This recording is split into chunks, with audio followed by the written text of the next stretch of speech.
Sometime this past week, as I was in my car driving, I heard a commercial on the radio.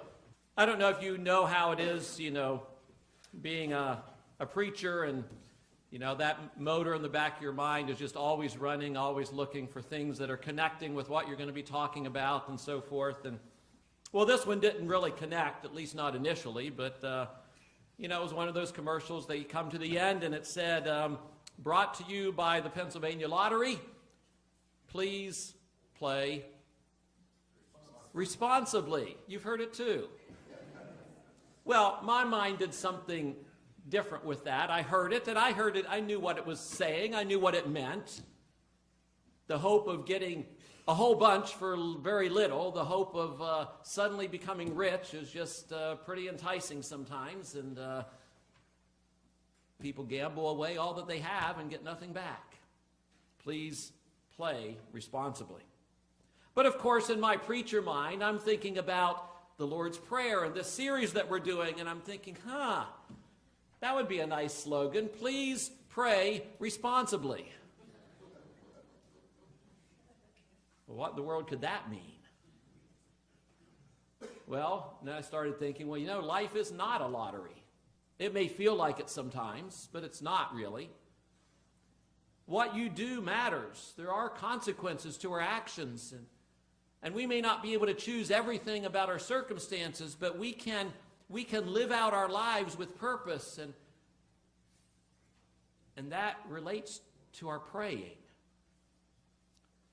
Because as we've been studying these past several weeks, the Lord's Prayer was not given to us just to have words to say. No, we've called this series Living the Lord's Prayer. And what I believe Jesus had in mind when he gave us this prayer, this model prayer, was not just words to say, but was trying to shape our hearts. And there's something about a prayer that when we think more than just of the words that we're saying, when we think about the meaning of it, that the very prayer that we offer can shape our hearts. And we find that this prayer that Jesus gave us as a model, as an example, is filled with what I might call desires. Desires to internalize, desires to embrace, desires to then live out. The very first part of this prayer is very God-centered. Our Father who art in heaven, may your name be regarded as holy. May your name be recognized, acknowledged as holy. Oh, we can say those words, but when we begin to reflect more on that, and those words have a way of becoming desires that then shape our hearts, and if we are seeking to live out that prayer, then it's not just words, it's a desire, it's a longing of our heart that God would be recognized, would be honored. And as the prayer goes on to talk about the coming of his kingdom, we want to see that realized here on earth. We want to see his will done here on earth, even as it is in heaven. And you can't pray that long with deep feeling without starting to think about, okay, God, how can your will be done in my life? Not just the world out there, but how can that happen in my life? And you see how what we pray for can begin to work its way down and shape our hearts and guide us as we then seek to live that out, a God-centered life.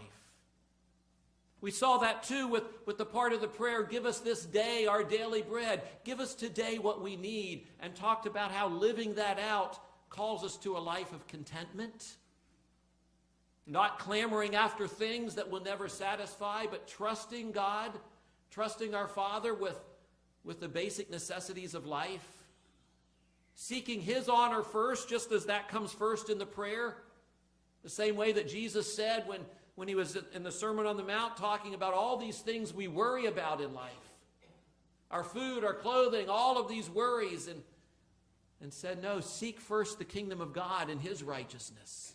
Make that your heart's first longing, your greatest desire, your first priority.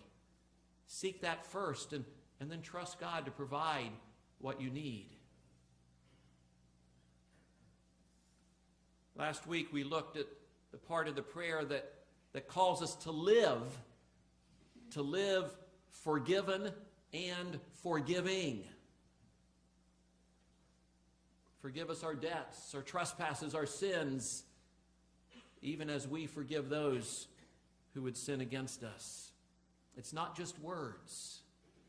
It's a direction of our heart to be lived out, even as we ask for God to make it so in our lives and in the world around us. And so we come today to lead us not into temptation, but deliver us from evil. Some translations deliver us from the evil one. How can we live out this part of the prayer? It's interesting, just the language of it kind of sounds like it's something we're making God's responsibility. God, I'm counting on you not to allow me to be placed in any kind of tempting situation. Okay, God, you got that? All right, that's your job. And now my job is to do whatever I want and trust you to keep temptation far from me. Well, that's not the model we've been looking at of as we're coming to God in prayer, as we're expressing what comes to be deeper desires in our heart, that we look for ways that God would want to work in and through us, that in essence we would partner with God as we make this our prayer. We talked a couple weeks ago about James in his New Testament letter, saying, what good is it, my friends, if you see someone who's in need and you say, oh, I hope you get everything you need. I hope you have food to eat. I hope you have clothes to wear. Have a good day. Is that really the longing of our heart, or is it just words? No, faith and actions come together, and if we're really sincere about it, we don't just say, oh, I hope this happens. Even as we're praying, even as we're saying, oh God, what can we do to meet the need of this person? Oh God, I'm concerned for this person. I want to bring their needs before you. Show me what you would have me to do. Now let's take that concept and place it here. Lead us not into temptation. So what's my role in that?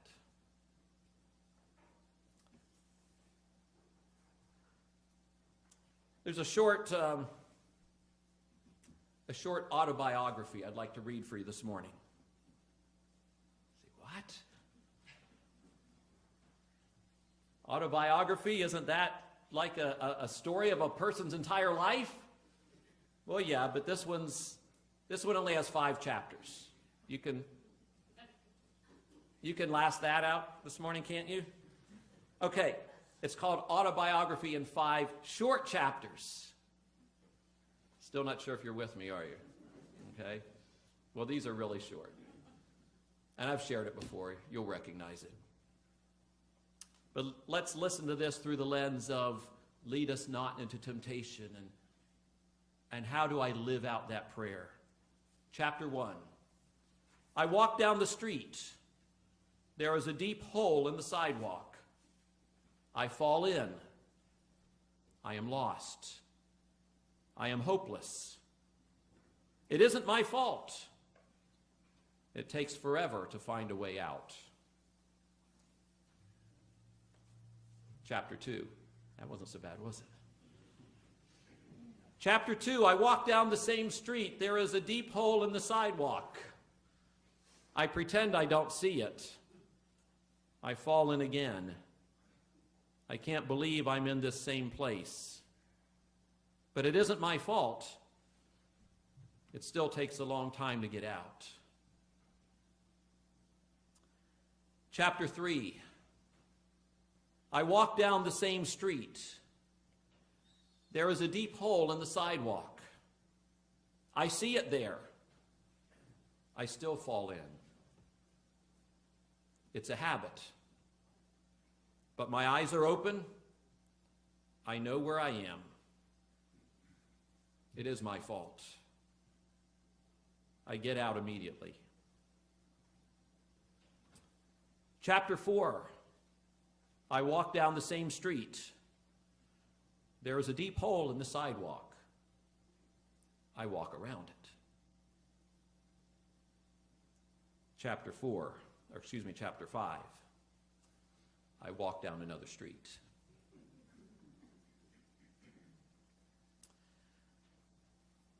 Lead us not into temptation. How do we live that out?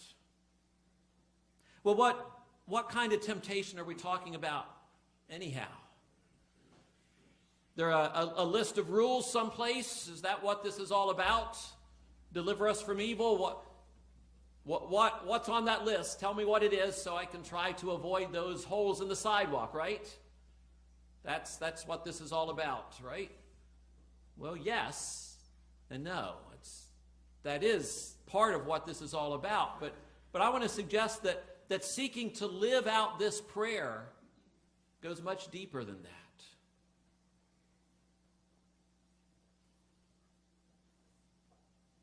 In our call to worship this morning, we read of the promise that God gave through his prophet of making a new covenant with his people. He says, in those days I will put my instructions deep within them, and I will write them, that is the instructions, on their hearts. I want you to think about that for a moment. This is later in the Old Testament. Those of you who are reading through the Bible this year haven't come to this part yet. But boy, you've sure read through a whole lot of rules, haven't you? A whole lot of rules. And I want to suggest that when Christ taught us to pray, lead us not into temptation, he's not just thinking about all of these different hundreds and thousands of rules as little potholes to be avoided. I mean, that's a good outcome. And that's a good place to start. But I think he would call us deeper than that. It was the prophet Micah who wrestled with this question of what does God really want from us after all? And he's struggling with just all the sacrifices that we read about. And he says, "What will God be pleased with 1,000 rams, with thousands of rivers of oil? What does God really want?" And the answer doesn't come back with this big list of rules. He says, you know, God has already shown you what he wants, what he desires. Most of you know the rest of this. What God really wants is to do what's right, to do justice, to love mercy, to walk humbly with your God. See, suddenly that doesn't sound like a list of rules. Suddenly that sounds like a way to be. That sounds more like guiding principles that you follow them, and somehow that kind of makes the way clear as you're faced with all different kinds of circumstances and situations. It's not, oh, what's the rule for this? It's, what does justice mean in this situation? How can I love mercy here? How can I be humble before God today? Jesus put it in different words. When asked what the greatest of all the rules was, he said the greatest commandment is this: love the Lord your God with all your heart, soul, mind, strength. The second, he says, is a lot like it. Love your neighbor as you love yourself. It says, on these two hang all the law and the prophets. Interesting. If you get these two right, if you get your heart right in relationship with God, if your heart, your desires are right in relationship with other people, then that becomes the principle out of which you live. And avoiding temptation is not just avoiding a list of rules. Avoiding temptation is whatever's going to draw my heart away from loving God first and foremost. Whatever's going to keep me from loving another person. You see the difference. you see the element of responsibility that falls on us to grow up. I don't mean to be harsh or unkind. We've talked about this before. We talked about how with our children, it starts out by giving them rules and we simply want them to obey, but that's not what we want for them forever. We want them to understand things like respect. We want them to understand principles of being safe. We want them to understand care and compassion for other people. We don't want them to be spending the rest of their life looking at the list of rules. We want them to be living out of a maturing faith, a maturing character that comes from in here. And I think that's what God is talking about when he says, I'm going to write my instructions deep on their heart. That's very different than just lead us not into temptation.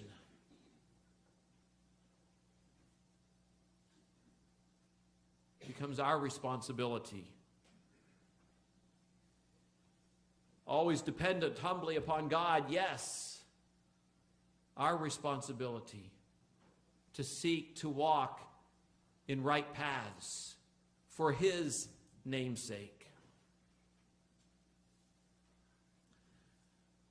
Now, I told you I'm always on the lookout for sermon material, for illustrations, for things that will make connections. And I had another one just this past, I guess it was week before last. And I want you to stick with me. This is going to be kind of an extended metaphor, perhaps, as I'm going to draw some analogies here. And maybe you've never been in this position before, but listen and imagine for a few moments. Most of you know that every once in a while I get myself involved in a theatrical production in a local theater. Usually once a year, maybe. And some of you know that I'm currently involved in one now. Well, just a week before last, I was involved in a conversation with a couple of members of the cast and the director of this particular production, and talking about just how a particular scene maybe was going to be acted, or I don't even remember all of the details of what specifically we were talking about, but the director made this statement. She said that sometimes when actors are saying, well, how should I do this? Or what should I do here? What should I do? She says sometimes she just wants to say to the actor, make a decision. Make a decision for your character. Okay, now let me back up a little bit, give you some context. Understand that in a play, there is a script to follow, okay? There are lines to learn. And then you have individuals who are trying to bring to life those lines, those words on a page, bring it to life and act it out in a believable fashion that contributes to telling a story. The director is the one who kind of stands back, kind of like directing an orchestra, directing a choir, and is trying to make sure that all the different individual parts are working together. That while something really important, like in a choir, is being sung, that these other parts over here aren't doing their own thing that's going to detract and distract from the person who's doing the important thing at the moment. Well, it's like that with the play as well. You have a story that's being told, and you need all the different actors doing their thing in a way that helps to tell that story. When you're in the middle of the scene, you know your lines, hopefully. You're focused on how you think maybe best you can portray that character, but you don't have the perspective that the director has, who's sitting out there, who's watching the whole thing in balance, who understands the story perhaps better than anyone else. And so, yes, there are times when the director is going to give some clear instruction and say, no, I think that'll be better if you say that over here. I think that'll be better if you do this. But ultimately, what the director hopes for in the process is that when opening night comes and you step out on that stage, that you're not just thinking about, okay, what did she say? What did she say? What did she tell me to do? Where did she tell me to walk? That as you're growing into that role, that you become to, you come to think like that character. And you become to understand that character, and you kind of become that character in ways that you know from in here. Aspects of what you need to do. And you're actually living it out from in here. And even as you try to grow in developing that character, and your desire is to do the best job that you can so that you can help tell the story in the best way that you can, there's still this, you can call it a dance, if you will, between trying and trying to think how this would feel if I was that person, and yet always looking to the director for feedback. This particular director, every rehearsal, every performance, she sends out an email with a list of notes, dozens and dozens of notes. Oh, that would be terrible, right? Well, no. I know several of us, the show is barely over for that night, and we're pulling out our phones to see what she wrote in the email. Oh, it's nice to hear, oh, that part was great. But if there's something that was off a little bit, we want to hear that too. Because we want to be able to improve it. We want to do the best we can to tell this story well. And I hope you're getting a little bit of a feel for, in a whole different arena of life, for the balance between just telling a director, hey, don't let me mess up.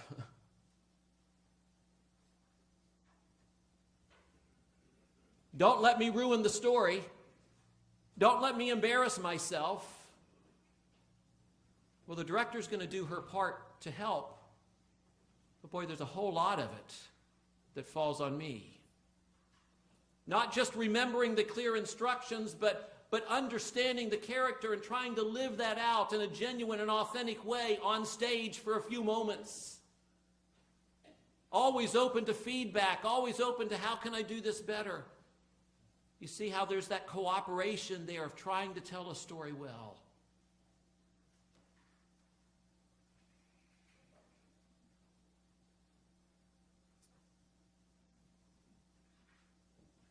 If actors can go to this great length to try to tell a story, how much more important is this principle in life?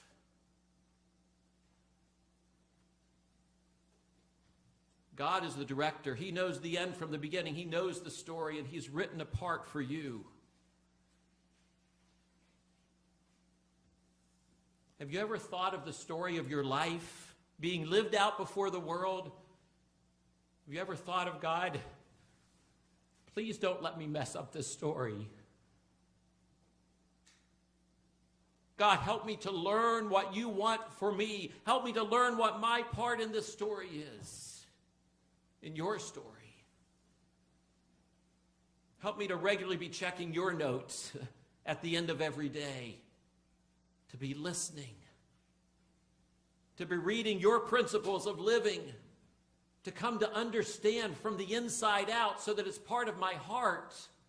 And I'm not just trying to remember 1,000 rules, but I've come to know your heart. And when I don't have a rule for something I face, to have the confidence to make a choice. To make a choice out of justice and mercy and humility. To make a choice out of loving God and loving my neighbor. But all of it out of deep concern and a deep desire that my life tells the story of God and His grace and His love. That my life tells the story that God called me to tell. And that by God's grace I don't mess it up. And even when I miss a line, even when I miss an entrance, that somehow God would rewrite the story even as it's going on in ways that that standing back up and getting back on stage becomes part of the story, and yet another reflection of his mercy and his grace in my life.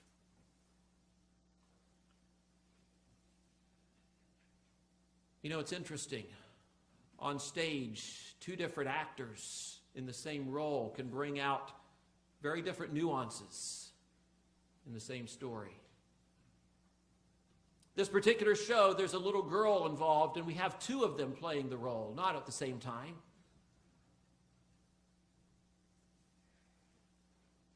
Each one brings out a little different nuance of that character, because we're all different.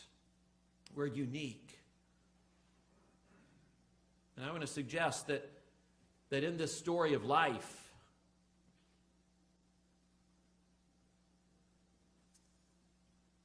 that God's part for you, there's no one else who can play it just like you play it.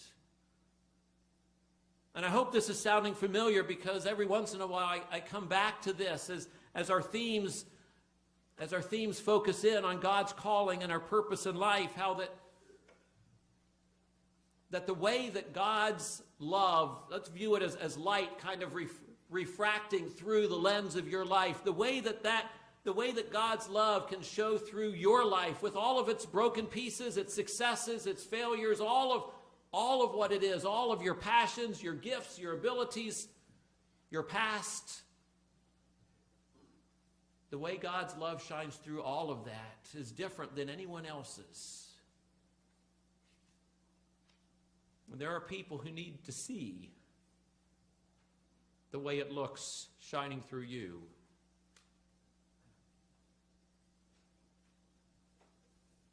Not just rules from a page, but touching us deeply. And then giving us courage to live out from that depth, from that reality, that genuineness.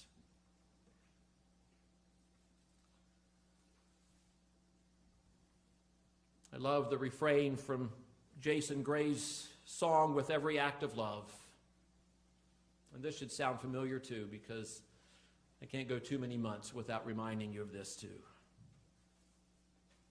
God put a million doors in the world for his love to walk through. And one of those doors is you.